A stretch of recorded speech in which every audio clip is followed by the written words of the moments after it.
And if we're really going to get in and get dirty, which is what this podcast is about, I think that I've survived the fires. Let's now watch my relationship crumble into oblivion. Shall we? Wow. Okay. On this episode, we're going to talk about why traveling with your brand spanking new significant other for the very first time abroad for an extended period of time is a bad idea. Honestly, there is no number 2 or 3. I got nothing, because nothing is worse than this. So pull out your chaise lounge, grab a glass of wine, your relationship therapist, and get comfy, because we about to get therapeutic on that ass.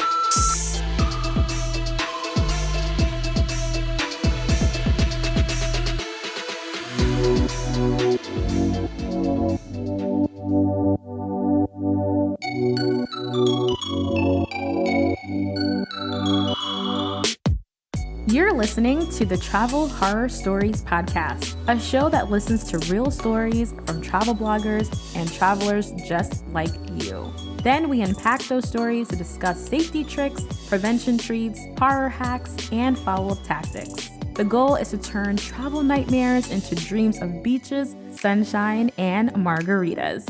And as always, you can head over to travelhorrorstoriespodcast.com for this and all the previous episodes, their show notes, and links to all the other places you enjoy listening to podcasts. If you're listening via Apple Podcasts, don't forget to give the episode a 5-star rating and leave a comment, because that will help more people find the show. And now, live from the Rudderless Travel Studio in downtown Toronto, Canada, here's your host, Christopher Rudder. The weather outside is December. What that means is bring a jacket, a coat, an umbrella, a winter hat, snow pants, and rain boots. The weather is all over the place and unpredictable, so dress accordingly. It's 2019? No. Yeah. 2009. No, it's 2020. Damn it, 2020. We are in the second wave of COVID-19. Toronto is still in a lockdown. One of the joys of living in the biggest, most populated city in the country. If you have no idea what COVID-19 is at this point, then I want to live where you live. So having a quick look at the calendar, we are about 3 days away from Christmas. So I want to take a second to say happy holidays to all of you and yours, and happy holidays, Nora. I would usually accompany that with Happy New Year, but I figured 2021 really can't be any worse than 2020. And I really don't want to jinx anything. I don't even know what day it is. Is it? I don't even know. I mean, I know it's day because there's light coming through my window. But other than that, I've lost all touchstones of the year, the week, the month. Is this what our lives has come down to now? There's light coming through the window, so it must be daytime. Well, and you know what? I think it's time for me to come clean to your audience about the complete and utter mishmash that is this recording right now, which happens to be happening an hour and 20 minutes after it's supposed to. Why? Because I'm a woman who really, I have my stuff together, okay? I don't miss appointments. I'm punctual, if not early, for everything. I am the complete picture of having my everything together. I missed it because I was talking on the phone to my dad and I didn't get the notifications. I don't miss interviews. This is the virus. The pandemic has done this to me. It's turned me into a mess. It's made me realize how precarious my Zen really is. Oh no. For me, I was more like, is she okay? Because of all this stuff that's going on. My thinking is like, is she okay? Because I know that you're punctual and I know 100% that you're like literally down to the minute with stuff. So, yeah. So, it's all good. I'm glad that you're good. I'm glad that you're talking with your pops because, we should check in with our family members and things like that, especially now since we can't see them in person and we're all in isolation. So it would be different if you were like, I don't know, I just slept in and just thought that Yeah. I'll just send them a message an hour later and be like, you still want to do this or not? But, you were talking with your dad. So I can't, I'm not going to argue about that. That's totally fine, right? Oh, well, your compassion and your understanding is definitely taken to heart. Excellent. I try. Before we get into this episode, and before we speak to our guest, which we already did, yes, that's Nora. But before this woman who keeps talking, she won't let me host my damn podcast. Oh my gosh. Okay. So this is episode 20. And for those of you who are new to the show, on every 5th episode, Nora will join me and share one of her many crazy travel horror stories. The 5-part series was inspired by her blog post, Brace Yourself, Travel Isn't All Roses and Lollipops, which of course I will link in the show notes. It's definitely a great read. The series started back with episode 15, which I will also link in the show notes. So we are in for a real treat, and I'm so glad you guys are all here hanging out with us today. Nora, how are you? We're in for a treat indeed. I don't know if this is, I'm starting to think about this, the whole idea of, Nora traveled the world for 12 years and all this crazy stuff happened to her. So much so that she's a touchstone in this podcast. I don't know that this makes me a very good advertisement for travel as a lifestyle. I think the first thing I need to make sure everybody understands is that poop happens. It happens regardless of whether you travel. It just happens to be a lot more colorful on the road, literally and figuratively. Perhaps because we don't have the same support networks, or we don't have the same familiarity or environment around us. Before we get into your story, just tell us a little bit about your blog, The Professional Hobo, in case people are listening to this episode for the first time. All right, then. Hi. Hello. I am Nora Dunn. I am also known as the Professional Hobo. I sold everything I owned in Toronto in 2006 to embrace my dreams of long-term and culturally immersive travel. I'm as surprised as anyone else to have realized in retrospect that I actually traveled the world full-time for 12 years. And virus notwithstanding, I continue to travel approximately half of every year. Perhaps this is going to change coming out the other side of COVID-19. There's lots of, you can be as optimistic or pessimistic as you want about what the future of travel is going to be. But right now, travel for me involves traveling with great enthusiasm from my living room to my kitchen to my bedroom, with regular trips to the bathroom. It is a fascinating journey. Regular trips? Okay. I'll spare everybody that drama and move back to my website because it's glorious.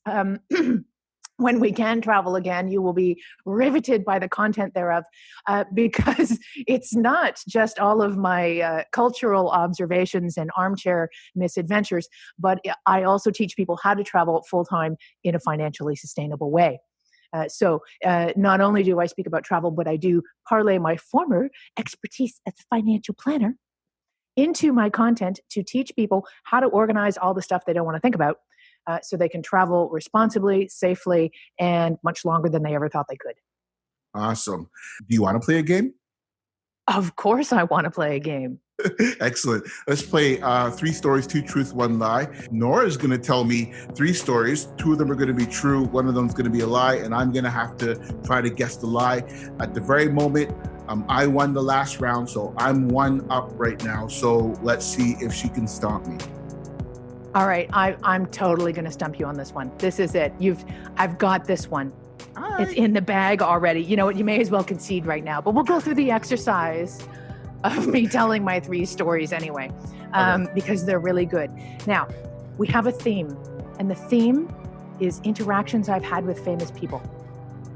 Damn it. Now, what I'm going to do is I'm going to tell you my 3 truths, and they're all true, of course. But I'm not going to give you any context. You're getting the punchline, and that's it. You have to decide which one is true or false. Man. Okay. Because they're all true, right? All right. All right. Truth number 1. David Copperfield made me disappear in a magic act.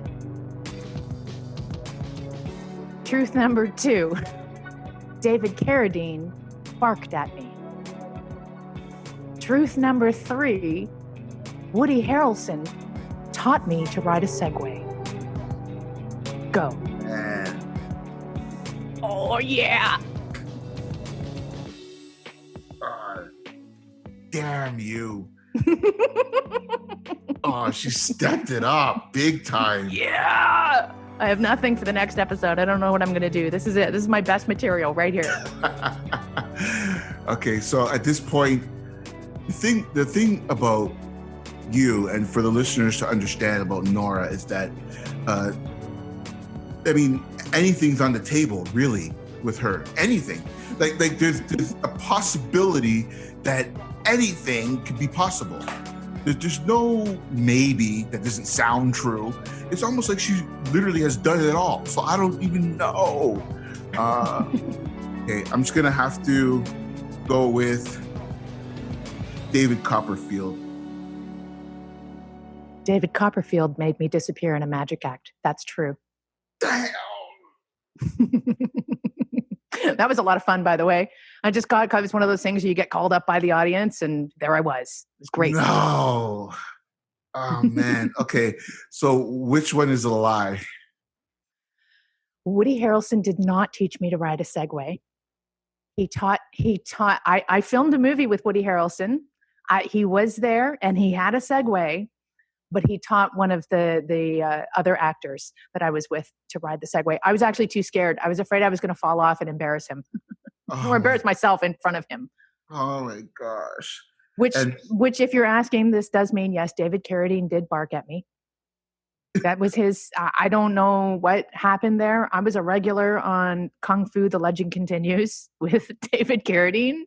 I played the waitress in the bar that they always hung out at. They always made me have like weird hair and stuff. And for whatever reason, we were on break. And for whatever reason, he comes through. He has this beautiful little St. Bernard puppy, cutest little thing ever. And I'm standing there and I'm looking at him walking his puppy through the set. And he turns to me and he looks at me and he barks and he keeps moving on. Yes, that really happened. Wow. Right. Okay. So we're even. That was good. All right. We're one apiece now. All right. Okay. All right. That was a lot of fun. Oh man. Damn it. Okay.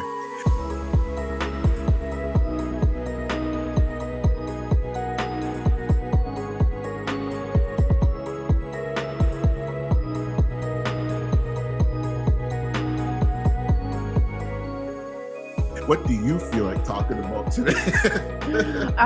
Okay, well, I think I'm kind of on the breakup bandwagon right now, because I really feel the poetry in going in sequential order here. And if we're gonna, this is really a fabulous exercise for me to look back on the glories of my 12 years of full-time travel. And if we're really going to get in and get dirty, which is what this podcast is about, I think that I've survived the fires. Let's now watch my relationship crumble into oblivion. Shall we?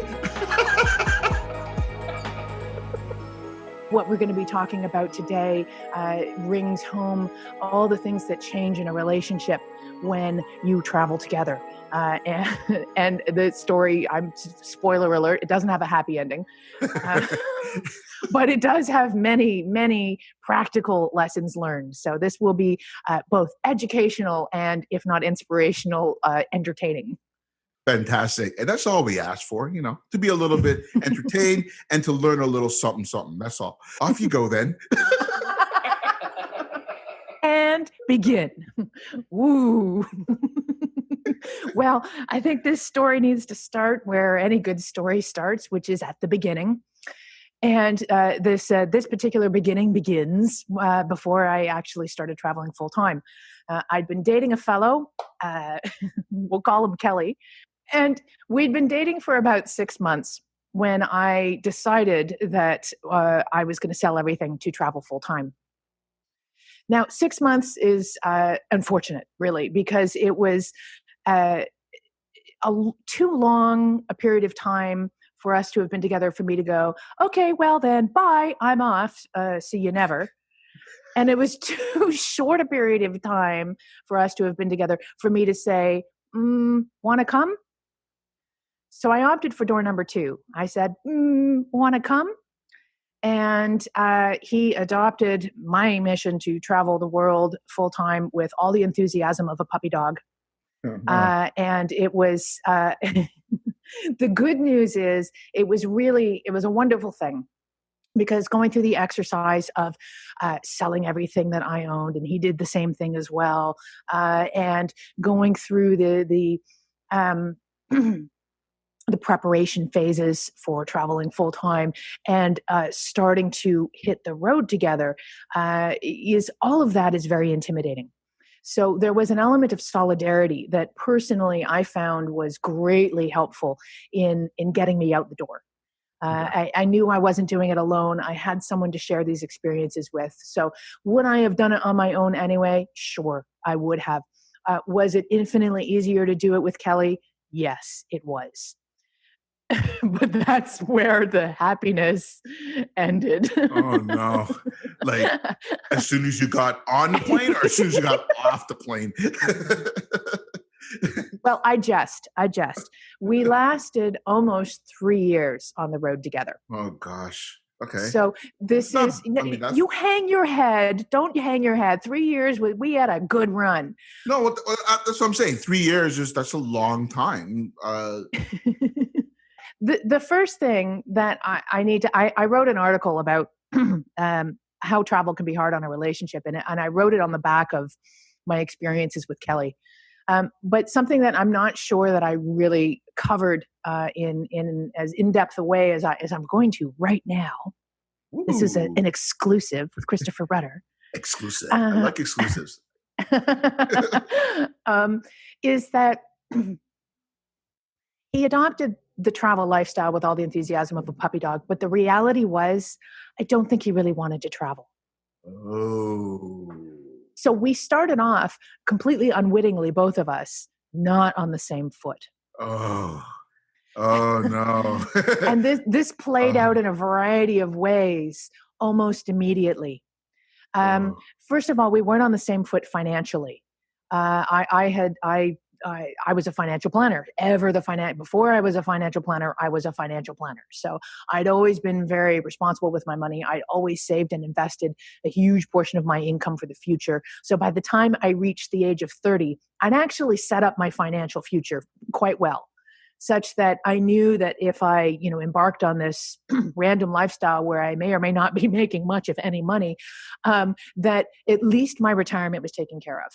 Right? All I really needed to do was make enough money to live, and I'd be okay. Kelly, on the other hand, was not in that position. He was in debt. He didn't have the aspirations for an online business that I was developing. But what he did have were skills. He had a lot of transferable skills that he figured would translate into the ability to make money along the way. Okay. But I noticed everywhere we went, he dug in his heels, and he started to develop roots in every place that we went. Oh. And at first, I didn't notice it, because at first it looked like a job. And it looked simply like, we lived for 7 months in the Rockies of Alberta. And he had a good job as a bartender where he made a good amount of money that we knew were going to help us in our future travels. But he got so invested in this job that I was like, we are going to move on from this, right? You do realize this is temporary. So we did move on with fairly minimal friction. And we moved on to Hawaii, where he fell in love. He fell with the island and the island life and everything there. And he started to get into spearfishing, and he started to want to buy gear. He wanted to buy spearfishing gears and snorkels and fins and masks. And he didn't just want to buy the cheap stuff. He wanted to buy the good stuff, because if you're going to buy it, you buy the good stuff. Right. And I was like, do you really want to spend a whole bunch of money on high quality gear? We're going to move on, right? And you're going to have to bring all that stuff with you. Yeah, or get rid of it. And I just been through the exercise of selling everything I owned. And I realized whenever you sell something, you're going to take a huge hit on it. Yeah.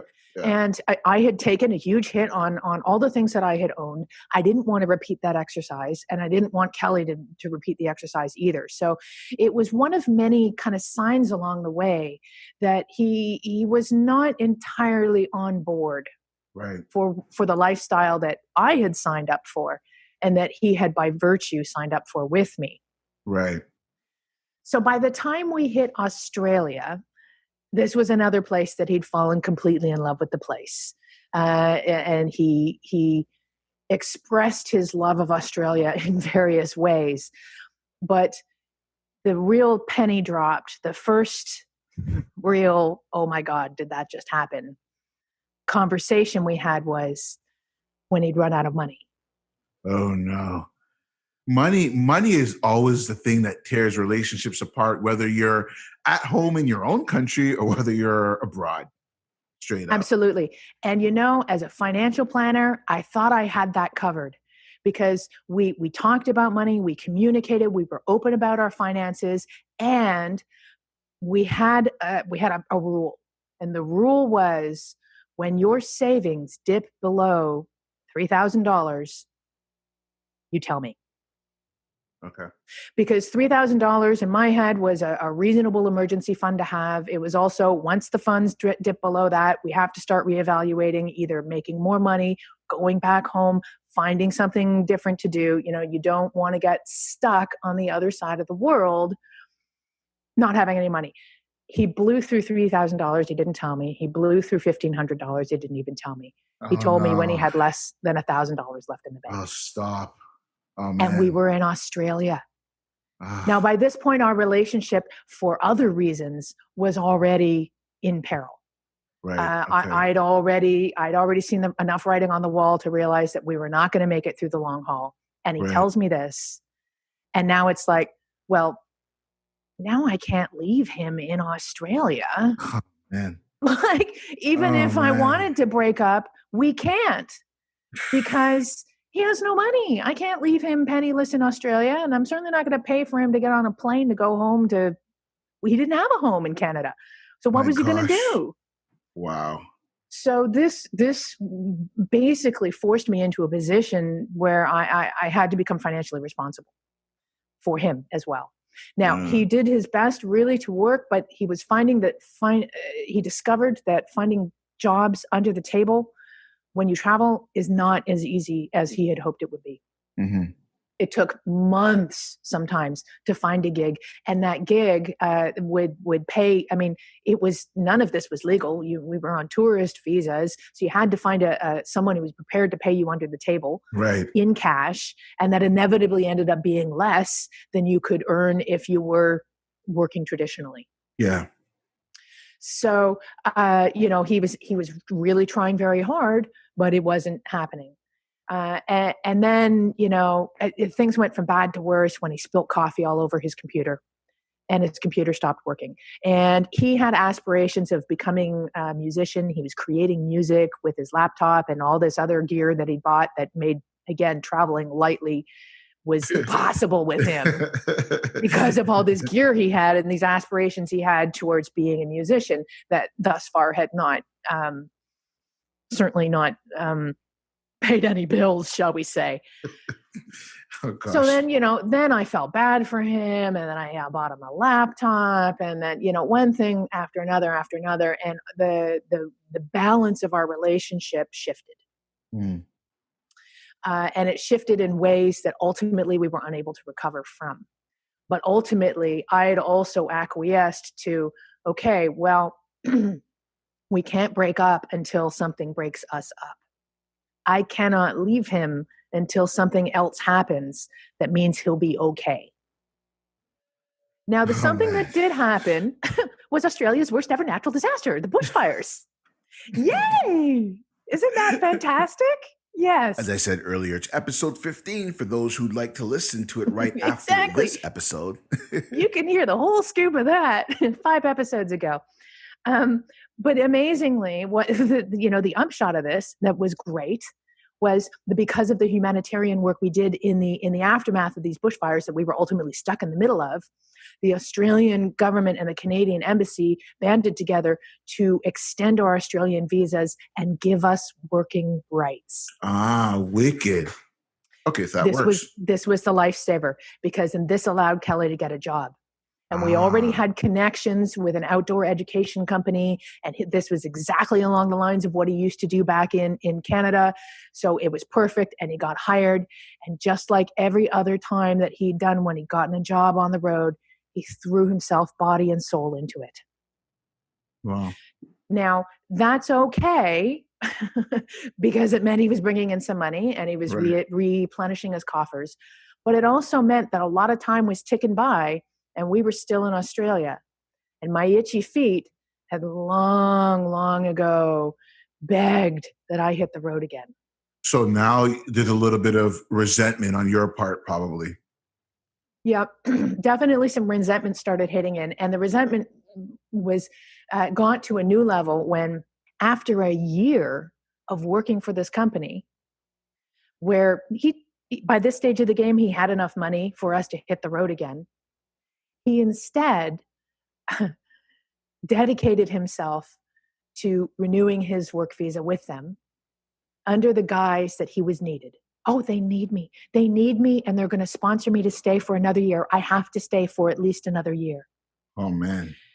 And I was like, ooh, okay. And I looked at the cost for me to stay on with him. And I didn't need the working visa. I was working online. So I would instead get some kind of spousal visa. And the cost for me to get this spousal visa and stay in Australia with him for another year, which is exactly the opposite of anything that I wanted to do, was going to be so much that I realized with that very same money, I could take off and travel for the next 6 months while he stayed back and worked. Wow. So that's exactly the arrangement that we came to. He was initially very nervous of being on his own in Australia, but he had the support network of the job. He was a fairly dependent guy in terms of the relationship. But listen, let me be honest. We were codependent. That's what happens. You choose a dependent partner because you're dependent as well. So of course, sure. But what I really wanted was to spread my wings. So this seemed like the best solution for both of us. I said, look, hon, I'm a take off. I'm a travel for 6 months. I will come back. I promise you I'll come back. He extracted me very solemn promises that I would come back and that we could resume our lives together and everything would be grand. Imagine my surprise 2 weeks later when I was in New Zealand and he called me to break up with me. Stop. Oh my gosh. By this point, he had already found a new girlfriend. He so disliked living on his own. I knew he was dependent, but I didn't realize he was this dependent. And so it was, I'd already seen the writing on the wall with this girl. It was, very apparent that she had a crush on him. And he insisted 10 ways to Sunday that he had zero attraction to her. She was horrible. She was ugly. She was not his type. There was no way he would ever want to be with this woman. Absolutely not. No. 2 weeks later, he's with her. 2 weeks later. So that's not really 2 weeks later. Absolutely. It's not 2 weeks later. So the ending that I generally share when I'm sharing the muchly abbreviated version of this tale is I left him in Australia with his Australian girlfriend and moved on with my travels. All right, mate. Oh my gosh. Wow. So that's the overview. But what I'd really like to do is I'd really like to just speak about some of the observations I have about relationships on the road and how people travel together, because this is where I think I can just turn a random, slightly disastrous relationship story into something that people can walk away with and go, yeah, you know what? She's smart. Because right now I'm not smart. Anyone who's listening to this is like, wow, she's really dumb. Well, no, I don't think so. The fact that you couldn't leave him by himself actually says a lot about your character. You know what I mean? Yeah, we can play the thing like, yeah, she's an idiot. Me, I would be gone, but it's kind of like really, I probably would have done the same thing even if I knew that everything was sort of done. I would feel guilty, and that's just my nature. And I think that just says a lot about your character. You're not going to leave a person, you know what I mean, until you know that you're leaving them in a good position. And it says a lot about your character and something to be commended. So, Aw, thank you. Yeah. This segment is brought to you by the book, How to Get Free Accommodation Around the World, by none other than Nora Dunn. In all of my 12 years of traveling the world full-time, I saved over $100,000 on accommodation.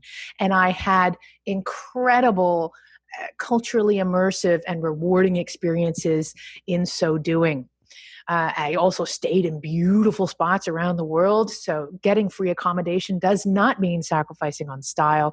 And there's lots of different ways to do it, from volunteering to house sitting to hospitality exchanges, living on boats, and home exchanges. In my book, I talk about all 5 different forms of free accommodation. I show you how to get gigs. I show you how to stand out and create profiles that will put you in demand. And if you happen to be running an online business, I talk about doing that concurrently to getting various forms of free accommodation, because some are definitely better than others in terms of getting free accommodation. It's in its 3rd edition now, and all for the cost of a cheeseburger. You can learn all these different ways to get free accommodation, and it will pay for itself in less than one night on your next trip. All the knowledge that you've gathered from this experience, and let us have it. I think it's going to be just don't travel with your significant other, but maybe there's more to it. But sure. Well, it's not going to be don't travel with your significant other, but I do actually say, if you want to find out if the person that you fancy is the one, take a trip with them, because you're going to learn a lot. You're going to learn a lot. And you know what? If you guys aren't going to last, better to, for lesson number 1, let's get into it. Travel accelerates the natural progression of a relationship. Absolutely. So does being in isolation. But sure, carry on. Ooh, this is so true. Very true. Good point. And we're not traveling nowhere. We're gonna see a lot of divorce and a lot of babies out of this. This is it. That's it. It's going to be one or the other. One or the other, getting divorced, or we're having 16 children. Exactly. So, but yes, your first point, very, very true. You learn when you travel, you definitely learn a lot about yourself. You learn a lot about. You're going to learn a lot with the person that you're traveling with. You're going to learn things that you didn't even know about yourself, or certain things that person does that actually annoys you. And the only way for that to happen is that things need to take place that brings that out. And now you're jumping into a whole different lesson. Oh gosh, that's another lesson entirely, Christopher. Sorry. I'll go back in the hallway with my desk facing the wall again, like elementary school. Face the wall. I was that kid. Okay, carry on. No, but you know what? And actually, you bring it up. Let's talk about it, because you're absolutely right. This is it. Travel. You learn a lot about someone. You know why? Because you're spending 24/7 with them. Yeah. And travel inherently puts you in stressful situations. You're out of your comfort zone. Yep. You lack the familiarity that provides you with stability. There is no stability in travel, and stuff is always going to go wrong. And so you're constantly being dealt situations where stuff is going wrong. This does not usually breed our best selves. So now you're looking at your partner who's stressed out and is definitely not their best self. And you're looking at yourself and I'm not my best self. Wow. This is it. This is, you know what? I mean, if you want to know your partner, watch them under stress, because this is where a lot of true colors come out. Like, how are you going to react to stress? Are you going to get angry? Are you going to go fetal? Are you going to, go into problem solving mode? Are you going to go into blaming mode? There's a lot of different reactions we have to travel stressors. And man, you're going to learn about them all when you're traveling with a partner. and you prefixed it really well, because you did decide to leave at a very specific time, because 6 months in a relationship, you're right, it's long enough to have some, you're still in a puppy dog phase as far as I'm concerned. So all the realities of the relationship haven't even really hit yet in 6 months, I think. So you're still in a position where, well, you like this person, but you're still getting to know this person. But you like them enough to know that if you were to leave them, you're going to miss them. Exactly. So that's a very good point that you brought up right from the get go. I mean, yeah, wow, Yeah. So inevitably, it needless to say, we got to know each other pretty quickly through the process of traveling in those initial years, and we certainly had the ability to see each other react to stressful situations. And one of the things that we learned collectively is that we don't deal with stressful situations collectively in any sort of graceful manner. Like it was, we would set each other off rather than, like, how some couples are really good. One person's a calming force when the other one goes off the rails, and then vice yeah, versa. And they're able to switch roles and be stabilizing forces for one another. Yeah, that was yeah, not yeah. us. Wow. Not even close. In fact, we set each other. I mean, in some of my stressful moments in Australia, I put holes in walls. I'm not a hole in wall kind of girl. I Wow. don't do that. Oh my And gosh. I did that. We would send each other into such tizzies Wow. that it was just, eventually, of course, it just became impossible. And that was Yeah, that was yeah. around the time that I realized I needed to go travel for a while. Yeah, because this person's making me do stuff that I wouldn't normally do. Yeah. but let's get back to the first point that I made that I believe warrants some expansion, which is that travel accelerates the natural progression of a relationship. Right. Like you were saying, 6 months is not a long time to be together under normal circumstances. Because how do we live our lives? I mean, how do we date when we both live in the same city? We see each other a couple of times a week. If we're really serious, we might see each other, 3 or 4 times a week. But we still have our jobs and we still sleep. It's not like you're moving in together, like right away. Exactly. But you know what? Let's say you even do move in together and you live together in the same city. You still go to your separate jobs and you work in different places. You still probably have separate social circles. So you have things that you do apart from one another. So you're Right. still, even if you live together, you're still only spending a few hours of every waking day together. Again, unless you're in isolation, but sure, carry on. Yeah, isolation changes all that. And in fact, actually, this episode is actually quite profound because I think there's a lot of ways that we can actually draw parallels from a relationship management perspective anyway, between travel and isolation. So imagine us in this situation where we've been dating for 6 months, and suddenly now we're traveling together. So not only are we together 24/7, but we're in stressful situations all the time. So this happens on the road, even with friendships. Like regularly, you'll meet somebody on the road and you click with them, and you get on like a house on fire. And if you guys have some flexibility in your travel itineraries, you might decide to travel together for a while. And that's it. You're BFFs forever. I mean, that's it. We're gonna march off into the sunset together as the best of friends. I can't believe I found my soul sister, and it's happened over and over again to me. I have these really fierce friendships. They solidify extremely quickly and they dissolve equally as quickly. Not necessarily with any kind of catastrophic breakup, but usually you travel together for a while and then you separate. They go their way, you go yours. You swear to one another that you'll continue to be best friends forever. And you stay in touch with those best of intentions for the first while, but 9 times out of 10, you slowly start to drop out of one another's lives and you Yeah. communicate less and less. Right.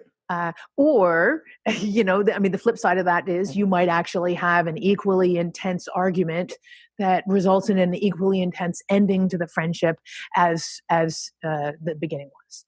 Right. So Wow. it's everything on the road happens faster than it would normally. So 3 years of traveling full time on the road together is like 20 years of That's what I was gonna say. Yeah. being with somebody. Like, actually, if I think of it that way, I mean, I've had, let's get it right. I've had a handful of relationships in all my years on the road. If you think about like dogs and dog years, like, oh yeah, my dog's 10 years old, but in dog years, he's 70 years old. So I mean, like, relationship wise, I've had like 150 years of relationships. Oh my God, that's hilarious. Wow. I don't know how much wiser I am for it, but No, but I'm here to tell the story. But you're already dropping signs. I mean, it makes sense. All right. Okay. So what kind of tips would you have with regards to traveling in a relationship, or even just with friends? Like what checks need to happen? You know what I mean? I think the biggest thing is communication. The easiest way to avert problems, because most problems stem from some form of miscommunication. Some feeling has not been properly expressed. Some needs have not been properly stipulated. I was going to say met, but sure. But that's so boring. When you can turn it into a 3-syllable word, why wouldn't you, really? Exactly. What was I thinking? Sorry. So the best way really through any of this is to have this rock solid level of communication. And I will say, as a kind of a happy ending, the relationship that I'm in right now is one that has only survived by virtue of the fact that we talk about anything. When we do travel together, we will get into arguments as anybody will. We'll have for whatever reason, it doesn't matter what it is, but we'll have a snit. And we have this system where we'll get into the argument, and we'll play it through however it plays through, which usually ends with us stopping somewhere mid-force, realizing it's a useless exercise. Yes. And we retreat to our respective corners of the room, and we sulk for as long as needs be. And then we reconvene when we're ready. Usually food is involved. It's like, oh my God, I'm starving. I have to eat. So let's just talk to one another. And we say, oh, what just happened? What happened? Why did we just have that argument? Well, when you said this, you made me think of this. And I know this doesn't actually have anything to do with you, but it triggered me. And then it made me think of this. And then I started going off that way. And I'd be like, oh my God, because when you responded with that made me think of something else, my thing. And then I responded that way. And then we'll realize that we had an argument that really didn't have anything to do with the actual situation at hand, but instead involved us being triggered by some idea we had of whatever was happening that was actually not accurate in terms of what was actually happening in the room at the time.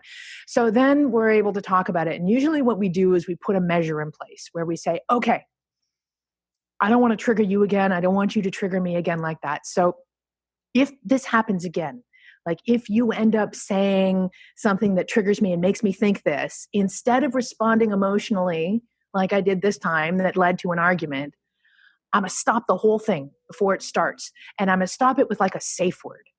So like, it's going to be like some random term that has nothing to do with anything that will take us out of ourselves to realize, ooh, wait a minute, we're just about to head down that road. And it'll be like purple pork floss waffle. That's one of our safe words. And I don't even remember the trigger point that it's for anymore, but we love the term purple pork floss waffle because it means nothing. And that's now become our universal safe word, because the irony is once we establish the safe word and we have that level of kind of consciousness now to what we're saying, we don't trigger each other anymore. Interesting. So and this all boils down to communication. And whether it's with your friends or your family or your partner, I think if you talk through this stuff enough, and you're willing to truly hear what it is your partner has to say without feeling attacked, then you can get through a lot more than we would if we're reacting emotionally to everything, which is really easy to do when you travel. I mean, that's it. Everything is an emotional reaction to something else. What about while traveling? Like, now, I don't know how to put this, but what about like knowing your role, for example? because you brought up a lot of good points about relationships that tend to be good. So, for example, you have the ones that are stronger in this area and the ones that are, not as strong in this area. They kind of balance out. So when this situation involves this person who's stronger in that area will kind of take foot. And then, when it's something else, this person will kind of, and then you were talking about balance, right? So what about that with regards to travel though? I don't even know what I'm asking right now.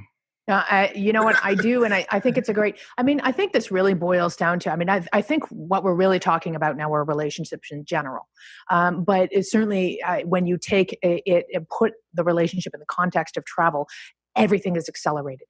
Everything is larger than life. All the issues are going to come out a lot faster than they would in quote unquote normal life. So everything is just it's level 11 Wow. on the dial of 1 to 10. Travel takes everything to 11. So regarding the roles in a relationship and recognizing what people are good at and what they're not good at, that's really important. And that's certainly an area where I failed extraordinarily so with Kelly, because he was good at many things. But because there's a little bit of a personal admittance here, I'm a wee bit of a control freak. Just saying. Yeah, I've been working on this pretty hard for a long time. Hi, my name is Nora Dunn, and I've been... And when it came to travel, my emotional reaction to travel is I have to control everything I possibly can because there are so many factors I can't control. Right. So that also meant that I took control of many elements of our relationship or many elements of the logistics of our traveling life together that firmly put him in the passenger seat. Right. And that wasn't fair to him. Because he got used to that role eventually if I'd given him an opportunity to shine and to prove to me that he was capable of being more than a passenger, perhaps I would have given him more credit for things, perhaps just things would have been less painful. We might have come to the same outcome together, but certainly a shortcoming that I had personally that I recognize in retrospect is that we didn't have that conversation about travel. All right, how is our life going to look together? What do you want to provide? What are you going to bring to the table? And what am I going to bring to the table? And how can we do this as partners, as a partnership, instead of one person? I didn't even trust him to carry his own passport. Oh, man. And listen, women do this all the time. I'm not the only one. But, he lost his wallet. So as far as I was concerned, if he lost his wallet, he could just as soon lose his passport. And I was so scared because I was new at travel too. I was so scared of us getting, stranded on the other side of the world without passports. Like, you can't get a new passport abroad. Like, it doesn't happen to people all the time, right? But I was so worried about hedging against these potential disasters that I created a disaster. Wow. Oh, that's deep. That's very deep. All right. So the moral of the story is just don't travel with anyone. No, but this is so fantastic.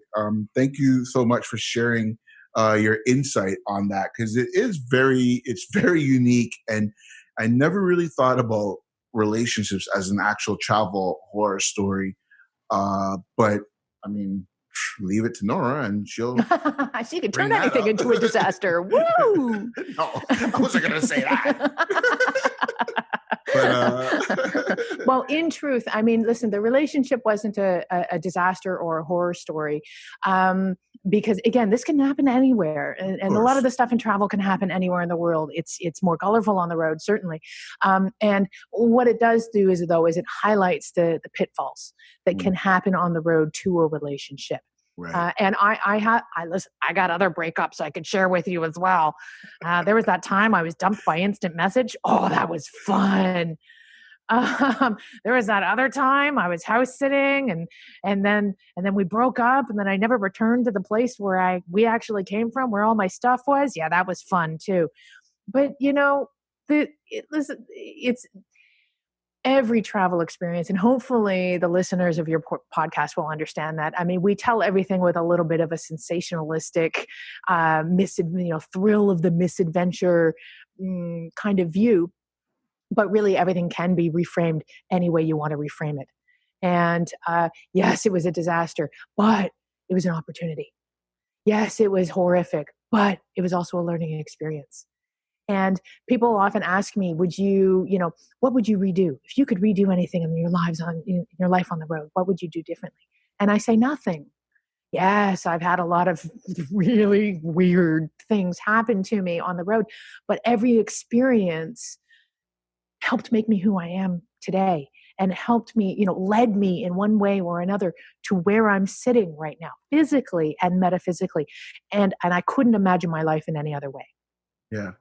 And that's very good words to live by. So in essence, what we're saying is that you should travel then. Because, because I mean, for me personally, I've learned so much. I mean, I've learned a lot of, like, I'm just so smart now.